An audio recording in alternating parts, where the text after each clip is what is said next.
Kamusta po kayo mga ginigiliw? Lagi po nating tatandaan, bawat umaga, hatid ay bagong pag-asa. Welcome back to Amazing God YouTube channel. At sa pagkakataong po ito, tuloy-tuloy po ang ating pong pagtalakay ng mga salita ng Diyos ayon sa gabay at pagtuturo ng banal na Espiritu. So, sa pagkakataong ito ay ang ating pong pag-uusapan ay patungkol po sa tinatawag na fake church. Yan, pag-uusapan po natin yan ngayon dahil meron lamang po talagang tunay na iglesia, no? So, merong tunay lamang na iglesia. At alam natin na ang tunay na iglesia ay walang iba kundi ang iglesia ng ating Panginoong Hesus. So, tuloy na po tayo at sa pagkakataon ito ay tingnan po natin ang mga salita ng ating Panginoon na siyang ating pong kukunan ng mga katotohanan upang sa gayon ay maunawaan natin kung ano ba talaga ang tinatawag na fake church. So basahin po natin ang aklat po ng Efeso sa chapter 5 verses 22 hanggang 33. Ang sabi dito sa 22, ganito po ang ating matutunghayan sa salinho ng ang Biblia. Mga babae, pasakop kayo sa inyong sariling asawa, na gaya ng sa Panginoon. Sapagkat ang lalaki ay pangulo ng kanyang asawa, gaya naman ni Kristo na pangulo ng iglesia, na siya rin ang tagapagligtas ng katawan. Datapat kung paano ang iglesia ay nasasakop ni Kristo, ay gayon din naman ang mga babae ay pasakop sa kani-kanyang asawa sa lahat ng mga bagay.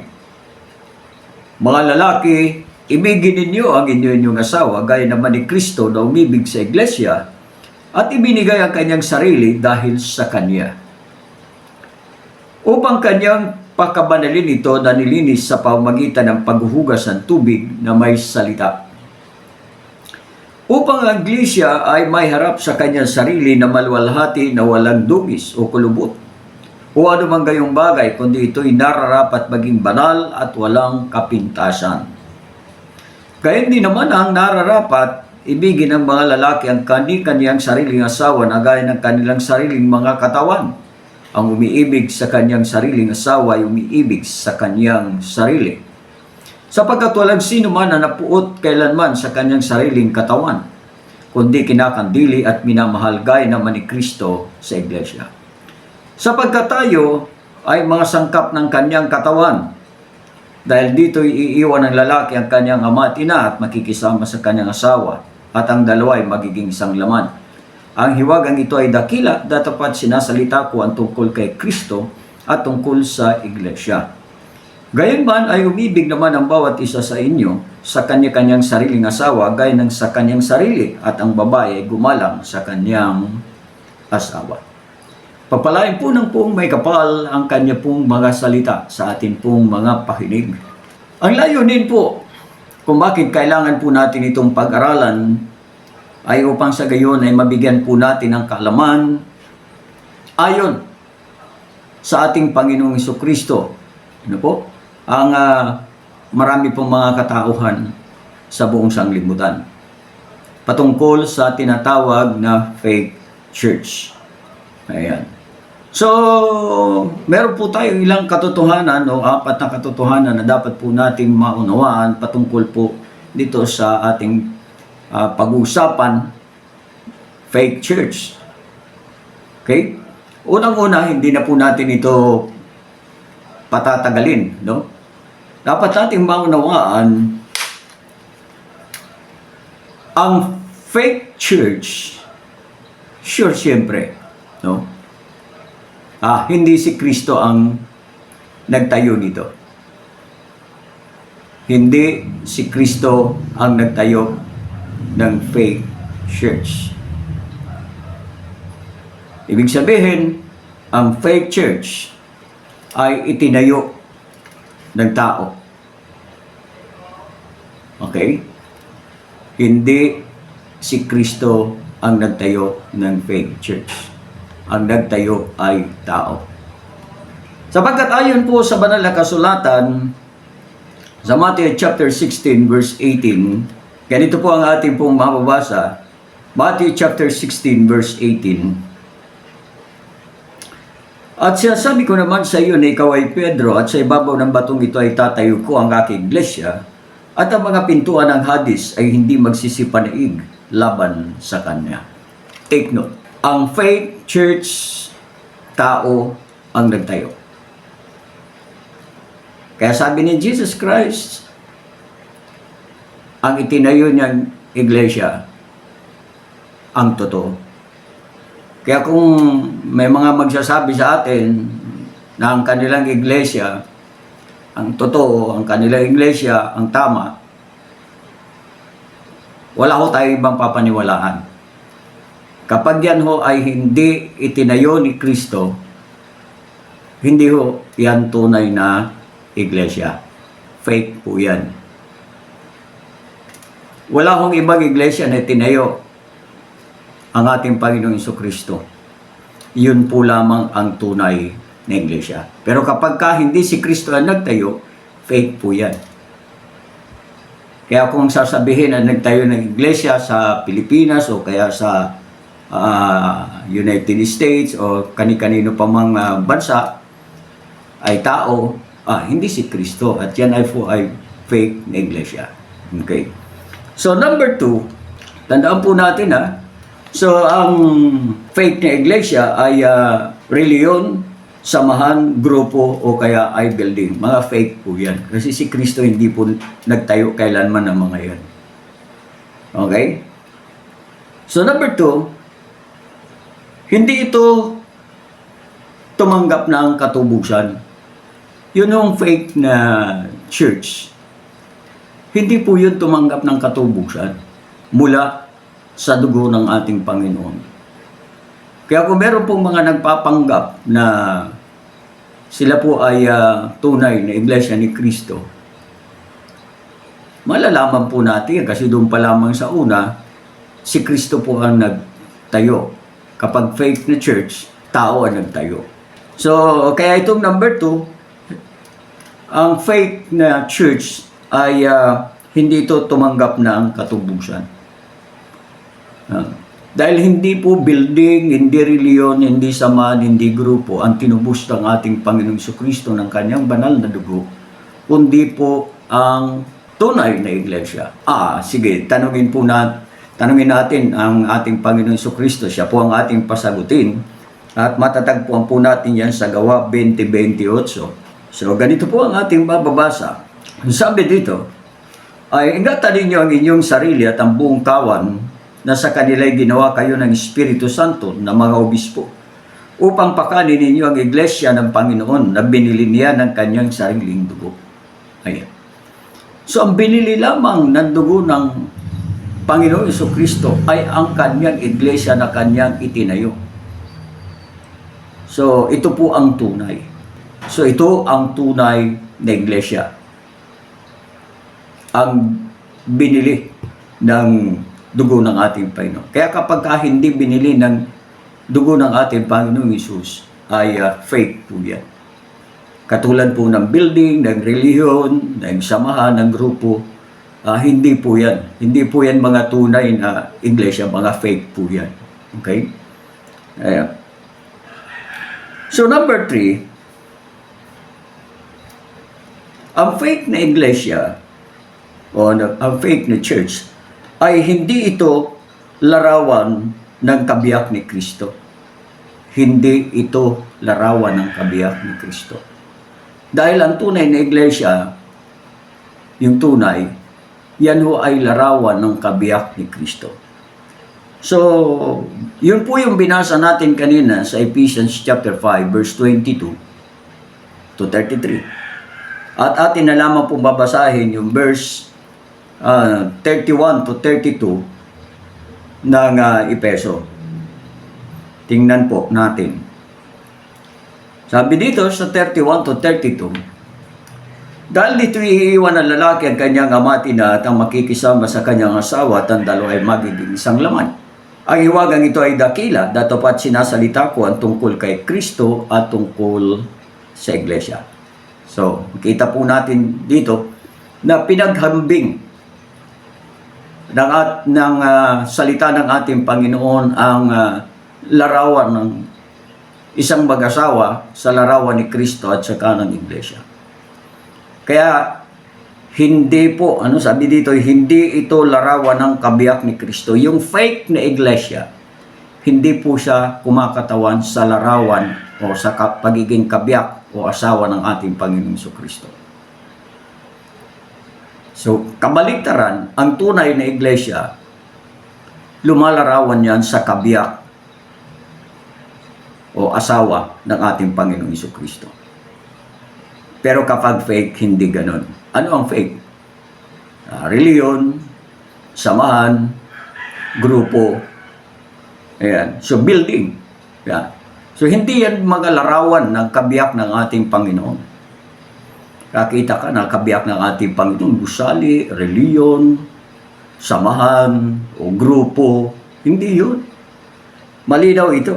Dito sa sinasabi ng ating Panginoong Hesus sa gabay at pagtuturo po ng banal na Espiritu. Okay, number 4, ito po yung huli. Ang fake church ay hindi nag-commit ng buhay kay Hesus. Hindi nag-commit ng buhay kay Hesus. Saan po ito nakakommit? Ay di siyempre, paano makakapag-commit ng buhay kay Hesus ang gusali? Kung yan ay church, hindi makakapag-commit ng buhay kay Jesus. Kasi gusali eh. Fake yun. Di makakapag-commit yun ng buhay. Yung samahan, di rin makakapag-commit ng buhay. Grupo yun eh. Hindi rin makakapag-commit ng buhay ang reliyon sa Panginoon. Hindi makakapag-commit yan. So, ang makakapag-commit ng buhay sa ating Panginoong Hesus, normal, ito po yung mga tao na sumusunod po sa kanyang kalooban. At paano ang pagkukumit ng isang tao para sa gayon ay maging isang tunay siya na iglesia o kaya ay kabiyak ng ating Panginoon. Ito po ay larawan ng isang nakakumit na buhay sa Panginoon. Ayan. So sabi ni Apostol Pablo, alam niyo, ito pong si Apostol Pablo ay isa ho itong malinaw na larawan ng pagiging iglesia. Dahil si Apostol Pablo ay nakapag-commit po siya ng buhay sa Panginoong Hesus. So ang fake na iglesia, hindi po yan nakakommit ng buhay sa Panginoon. Pero ang tunay na iglesia, nakakapag-commit ng buhay sa Panginoon. Katulad po ni Apostol Pablo. Yan. So, mababasa po natin yan sa aklat po ng unang Korinto, sa chapter 11, verse 1. Ang sabi ni Apostol Pablo, sabi niya, maging tagatulad kayo sa akin na gaya ko naman kay Kristo. Be ye followers of me even as I also am of Christ. So, ano sabi ni Apostol Pablo? Maging tagatulad kayo sa akin na gaya ko naman kay Kristo. Kung paanong nag-commit si Apostol Pablo ng buhay kay Kristo, ganon din naman po yung mga mananampalataya, yung mga alagad, ay kinakailangang mag-commit ng buhay sa Panginoong Hesus. Bilang larawan po ng tunay na iglesia. Bilang larawan ng tunay na kabiyak ng ating Panginoon. Katulad ng mag-asawa. So, paano magkukumit ng buhay sa Panginoon?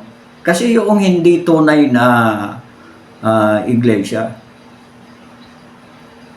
ulitin ko, hindi po yung makakapag-commit ng buhay sa Panginoon. ang makakapag-commit ng buhay sa Panginoon ay tao. So, ibig kong sabihin, ang fake na iglesia, hindi po yan mga tao. Ang fake na iglesia, hindi po yan mga tao. Ha? Yan. Ang tunay na iglesia na binabanggit po ng ating Panginoon ay nag-commit ng buhay sa Panginoon. So, bababasa po natin yan sa aklat po ng mga taga-Roma. Katulad ni Apostol Pablo, paano siya nag-commit ng kanyang buhay sa Panginoon. Sa chapter 6, verse 1 hanggang sa mga susunod pong talata. Sabi dito ni Apostol Pablo, ano nga ang ating sasabihin? Magpapatuloy ba tayo sa pagkakasala upang ang biyaya ay makapanagana? Huwag na huwag mangyari. Tayong mga patay na sa pagkakasala, paano nga tayo mabubuhay pa riyan? O hindi ba ganinyo nalalaman na tayong lahat na nangabautismuhan kay Kristo Jesus ay nangabautismuhan sa kanyang kamatayan? Tayo ngayon nangalibing nakalakip niya sa pamamagitan ng bautismo sa kamatayan, na kung paanong si Kristo ay nabuhay na maguli sa mga patay sa pamamagitan ng kaluwalhatian ng Ama, ay gayon din naman tayo makalalakad sa panibagong buhay.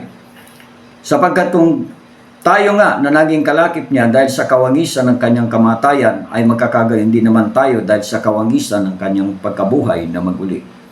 Na nalalaman natin na ang ating datihang pagkatao ay kalakip niyang napako sa krus upang ang katawang salarin ay magiba at nang sa gayo huwag na tayo maalipin pa ng kasalanan. Verse 7, sapagkat ang namatay ay ligtas na sa kasalanan. Ayan. Ito po ay larawan ng tunay na iglesia ni Kristo. Mga taong nag-commit ng buhay kay Kristo. Mga taong nakipag-isa kay Kristo. Katulad po na isa pang babasahin po natin sa 2 Corinthians chapter 5 verse 17. Ang sabi po ng salita ng ating Panginoon. Sabi dito, kaya kung ang sino man ay na kay Kristo, ayan, nakipag-isa kay Kristo, kaya ay nagpakasal, kinuha pinakamalalim na ugnayan sa Panginoon. Siya ay bagong nilalang, ang mga dating bagay ay nagsilipas na, narito sila'y pawang naging mga bago. So ito po yung larawan po ng tunay na iglesia ni Kristo. Ang buhay ay nakakumit sa Panginoon. Larawan ng isang mag-asawa. A committed life to God. Pero ang fake, tandaan po natin, hindi po yan nakakapag-commit ng buhay sa Panginoon. Ito yung number 4 po nating tinalakay. Kaya naman ay meron pong nadagdagan na naman na kaalaman patungkol po dito sa ating pong pinag-aralan, fake church. Ang iglesyang hindi tunay. Yeah. So, kaunting dagdag lang po ang church kasi, meron yan na tayong diniscuss dito po sa ating pong channel. Yung pong church defined by the world and church defined by Jesus Christ. So, diniscuss na po natin yan. Kung gusto po ninyong madagdagan inyong kalaman ay meron po tayo dito sa ating pong channel. Kaya nawa ay meron po tayong nadagdag na naman na kalaman. Tandaan po natin na meron pong fake na iglesia sa harapan po ng ating Panginoon. At iyon, bago po tayo magtapos, ay atin lamang pong isa-summary. Ang fake na iglesia ay hindi si Kristo ang nagtayo. Dahil ang tunay na iglesia, si Kristo ang nagtayo. Kaya kung meron mga nagsasabing siya nagtayo ng iglesia, hindi po yan tunay na iglesia. Dahil ang tunay na iglesia, si Kristo po ang nagtayo. Number 2, ay hindi ito tumanggap ng katubusan ng dugo ni Kristo. Dahil po ang definition po ng mundo, ang iglesia, gusali, building, samahan, reliyon, ayan, definition ng mundo. Pero kay Kristo, ang definition ho ng iglesia, ay ito ho yung mga tumanggap ng katubusan ng dugo ng ating Panginoon. At number 3, Hindi ito larawan ng kabiyak ni Kristo. Ang faith ng Iglesia, hindi po siya larawan ng pagiging kabiyak ni Kristo. Ang tunay ng Iglesia kasi, larawan ng kabiyak ng ating Panginoong Hesus. And number 4, ang faith ng Iglesia ay hindi nagcommit ng buhay kay Jesus. Wala ho yung commitment sa atin ng Panginoong Kristo kasi yung building din ba naman makakapag-commit. So, dapat nating maunawaan ang Iglesia ng ating Panginoon, ng tunay na Iglesia ay mga taong nagkubit ng buhay sa Panginoon. Katulad ng larawan ng relasyon ng isang mag-asawa na sinasabi ng ating Panginoong Kristo sa Ephesians chapter 5 verse 22 to 33. Kaya lagi po natin tatandaan ang tunay na Iglesia, ang definition po niyan, a committed life to Christ. Kaya kung hindi po tayo nakapag-commit ng buhay sa Panginoon, katulad ng ginawa ni Apostol Pablo, hindi po tayo tunay na Iglesia. Maaring tayo po ay mananampalataya, maaring tayo alagad, pero hindi tayo tunay na Iglesia. Dahil bago tayo maging tunay na Iglesia ng ating Panginoon Kristo, dadaanan muna po natin yung 5 levels of relationship. Mula sa hindi kakilala, kaibigan, kasintahan, at pagiging kabiyak. Ganon din naman po sa 5 signs of growing faith, kung ang pag-uusapan naman ay pananampalataya. Hindi mananampalataya, nakikisampalataya, mananampalataya, alagad, at iglesia. Yan po yung 5 signs of growing faith. Kaya kung hindi maunawaan ng bawat tao ang ganito pong proseso, hindi din nila maunawaan ng mystery na sinasabi ni Apostol Pablo ng salita ng ating Panginoon sa Ephesians chapter 5 verse 32. The great mystery between the relationship of Christ and the church.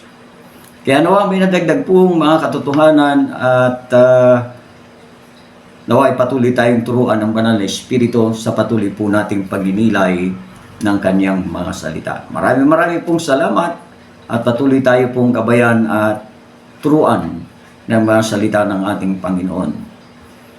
To God be all the glory and praise.